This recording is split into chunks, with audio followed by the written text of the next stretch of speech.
Dance में आप सभी का स्वागत है फ्रेंड। आप सब कैसे उम्मीद करते हैं आप सब बहुत ही अच्छे रहिए, स्वस्थ रहिए, मस्त रहिए, अपने काम में व्यस्त रहिए फ्रेंड। और फ्रेंड आप सब मेरे लिए भी दुआ कीजिए, आशीर्वाद दीजिए अपना, मैं भी सदैव ठीक रहूँ, आप सब तक अच्छा न्यू वीडियो डालती रहूँ। लोग मेरा वीडियो अच्छा सॉन्ग पे मैंने बनाया है, आप सब जाके देखिए फ्रेंड। सर्दी तारीख का डांस पे बहुत ज़्यादा प्यार दीजिए, दुलार दीजिए, देखना ना भूलिएगा। एक लाइक सब्सक्राइब कमेंट जरूर कर दीजिएगा फ्रेंड।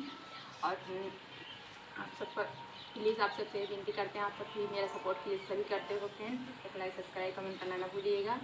और फ्रेंड अपना ख्याल रखिए, फिर मिलते हैं किसी नेक्स्ट वीडियो में। अपना आशीर्वाद बनाए रखिएगा। Bye bye friend, love you, जय हिंद, जय भारत।